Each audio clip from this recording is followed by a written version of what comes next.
नमस्कार दोस्तों, स्वागत है आपका आज के मुख्य समाचारों की वीडियो में। जी हां दोस्तों, यहां पर आपको देखने को मिलेगी सुबह से लेकर शाम तक की सारी के सारी बड़ी खबरें मुख्य समाचार ब्रेकिंग न्यूज अपडेट के रूप में। तो दोस्तों, आपसे रिक्वेस्ट है इस वीडियो को ज़्यादा से ज़्यादा लाइक और शेयर करें। तो दोस्तों, जान लेते हैं आज की पहली बड़ी खबर। कांग्रेस नेता पी चिदम्बरम ने जम्मू कश्मीर का फुल स्टेटहुड का दर्जा बहाल करने की मांग। कहा, राज्य रियल स्टेट नहीं है। जी हां दोस्तों, कांग्रेस के वरिष्ठ नेता पी चिदम्बरम ने जम्मू कश्मीर का पूर्ण राज्य का दर्जा बहाल करने की मांग की है। उन्होंने कहा है कि जम्मू कश्मीर रियल स्टेट का हिस्सा नहीं है, जबकि जम्मू कश्मीर वहां के लोग हैं। कांग्रेस नेता का यह बयान प्रधानमंत्री नरेंद्र मोदी की 24 जून को जम्मू कश्मीर के नेताओं के साथ होने वाली बैठक से पहले आया है। इस बैठक में जम्मू कश्मीर में विधानसभा चुनाव कराने को लेकर चर्चा होने की संभावना है। आपको बता दें दोस्तों, कांग्रेस नेता पी चिदम्बरम ने इस मसले पर कई ट्वीट किए।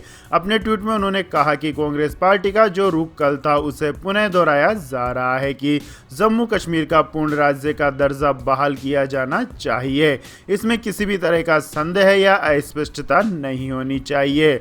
उन्होंने आगे कहा कि संसद के आगामी मानसून सत्र में ही इन आपत्तिजनक कानूनों को निरस्त करके वहां पहले की स्थिति बहाल की जानी चाहिए। इसके बाद दोस्तों, रुक करते हैं अगली खबर का। महाराष्ट्र में कोरोना की रफ्तार पर लगा ब्रेक। 24 घंटे में महज 6000 मामले। जी हां दोस्तों, लंबे समय तक कहर बरपाने के बाद कोरोना वायरस की दूसरी लहर की गति धीमी पड़ने लगी है। खासकर महाराष्ट्र में कोरोना का कहर अब कम हो रहा है। राज्य में एक बार फिर से कोरोना के 10,000 से कम नए मामले सामने आए हैं, जबकि 100 से अधिक लोगों की मौत हुई है। स्वास्थ्य विभाग के आंकड़ों के अनुसार महाराष्ट्र में पिछले 24 घंटे में कोरोना के 6,270 नए मामले सामने आए, जबकि 13,758 मरीज कोरोना से ठीक हुए हैं।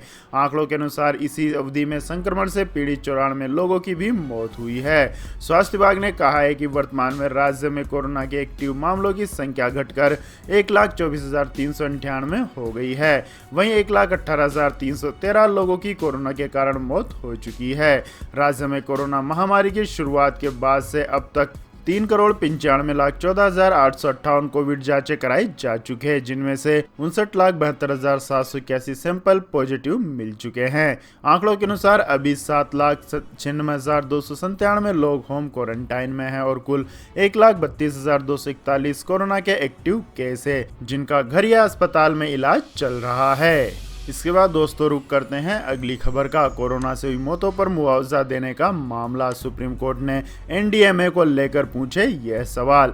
जी हां दोस्तों, सुप्रीम कोर्ट ने सोमवार को केंद्र सरकार से सवाल किया है कि क्या पीएम नरेंद्र मोदी की अगुवाई वाले राष्ट्रीय आपदा प्रबंधन प्राधिकरण ने कोविड-19 से मरने वाले लोगों के परिवारों को 4-4 लाख रुपए की अनुग्रह राशि नहीं देने का फैसला किया था। इसके साथ ही सुप्रीम कोर्ट ने कहा है कि लाभार्थियों के मन में किसी भी तरह के मलाल को दूर करने के लिए एक समान मुआवजा योजना तैयार करने पर विचार किया जा सकता है। केंद्र सरकार ने कोर्ट में दाखिल किए एक हलफनामे में कहा कि राजकोषीय वित्तीय स्थिति तथा केंद्र एवं राज्यों की आर्थिक स्थिति पर भारी दबाव के चलते अनुग्रह राशि का वहन बहुत कठिन है। वहीं केंद्र ने कोर्ट से यह भी कहा कि ऐसा नहीं है कि सरकार के पास धन नहीं है।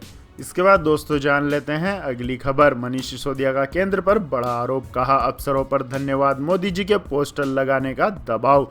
जी हां दोस्तों, देश की राष्ट्रीय राजधानी के डिप्टी सीएम मनीष सिसोदिया ने शुरू हुई फ्री वैक्सीनेशन ड्राइव पर केंद्र सरकार को घेरा है। उन्होंने आरोप लगाते हुए कहा है कि बिना वैक्सीनेशन दिए दिल्ली के अफसरों पर धन्यवाद मोदी जी का विज्ञापन देने का केंद्र सरकार दबाव बना रही है। देश में दुनिया का सबसे बड़ा मुफ्त वैक्सीनेशन ड्राइव नहीं बल्कि सबसे लंबा अभियान चल रहा है। मनीष सिसोदिया ने कहा है कि कई देशों ने मास्क फ्री होने की घोषणा की है, कई देश नजीर बने हैं। केंद्र नेतृत्व चाहे तो भारत को भी कोरोना फ्री किया जा सकता है। हमारे यहाँ वैक्सीन का संकट है। इसके बाद दोस्तों, जान लेते हैं अगली खबर। धरती पर न लौट पाए जेफ बेजोस। 41,000 लोगों ने याचिका पर किए दस्तखत। जी हां दोस्तों, अमेज़न के फाउंडर और दुनिया के सबसे रईस इंसान जेफ बेजोस स्पेस जाने की तैयारी कर रहे हैं। उन्होंने 7 जून को ऐलान किया है कि वो अपने भाई के साथ 20 जुलाई को स्पेस की यात्रा पर निकलेंगे। लेकिन खबर ये नहीं बल्कि यह है कि हजारों लोग ये चाहते हैं कि जेफ बेजोस जब स्पेस जाए तो लौटकर धरती पर ही ना आए।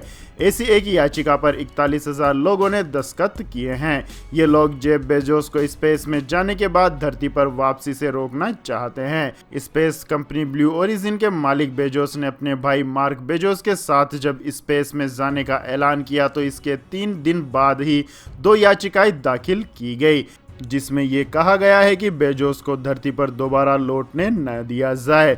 उनकी इस पहल ने जोर पकड़ा और महज 10 दिन में हजारों फॉलोअर्स लोग इस मुहिम से जुड़ गए।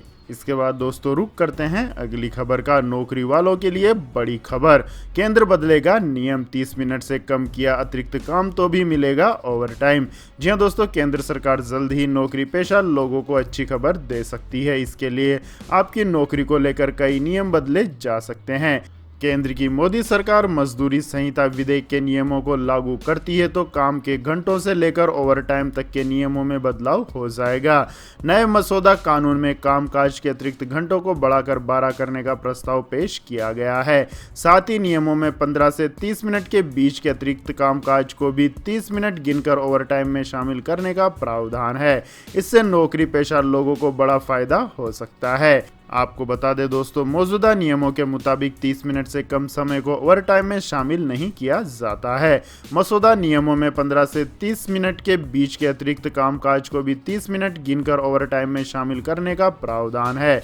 ड्राफ्ट नियमों में किसी भी कर्मचारी से 5 घंटे से ज़्यादा लगातार काम करने को प्रतिबंधित किया गया है। कर्मचारियों को हर 5 घंटे के बाद आधा घंटे का इंटरवल देने के निर्देश भी ड्राफ्ट नियमों में शामिल किए गए हैं। श्रम संहिता के नियमों में बेसिक सैलरी कुल वेतन की 50% या अधिक होनी चाहिए। इससे ज़्यादा कर्मचारियों के वेतन में बदलाव हो जाएगा।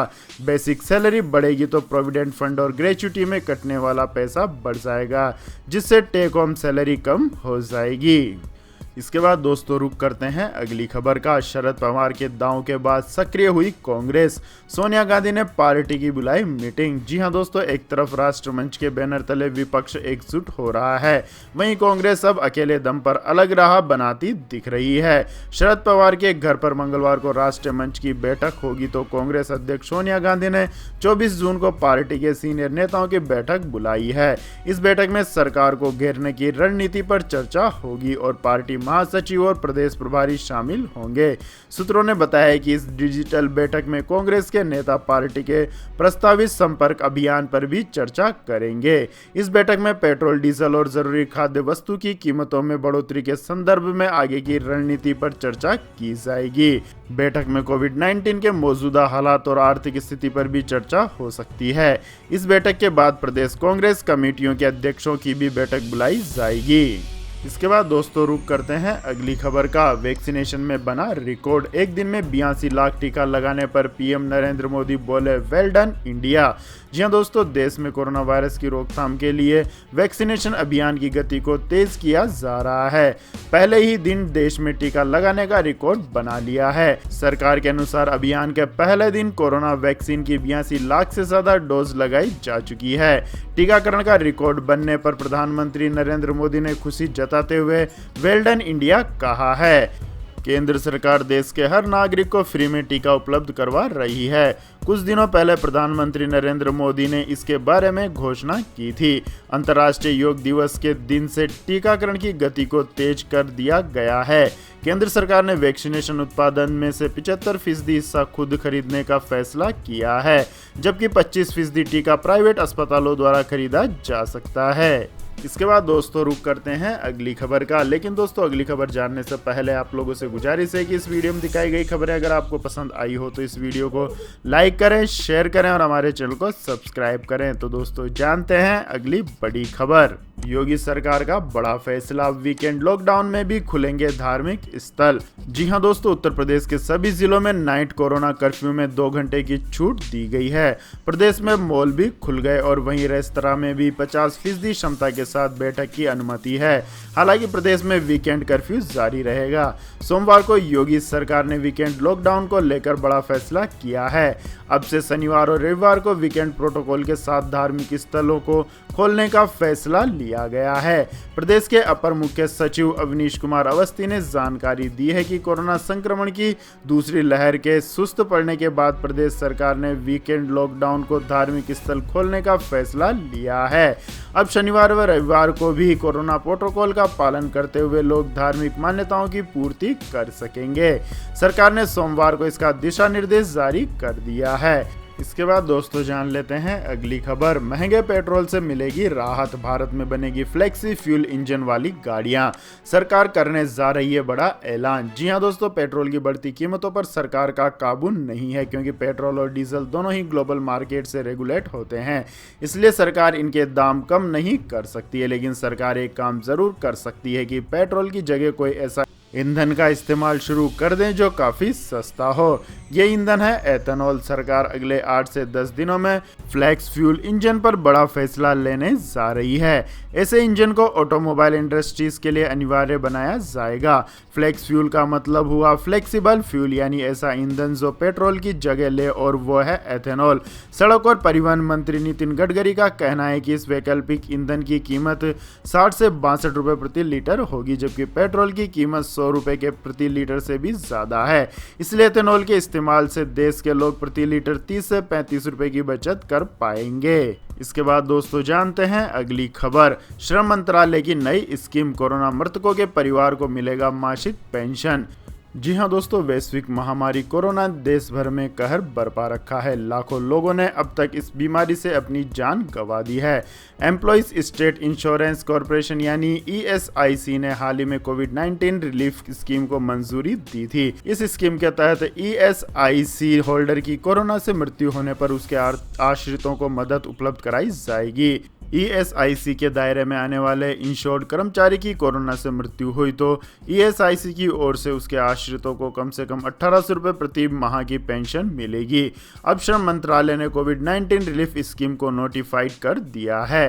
इसके बाद दोस्तों रुक करते हैं अगली खबर का। वैक्सीनेशन में आगे निकला चीन, अब तक 1 अरब लोगों को टीका लगवाने का दावा।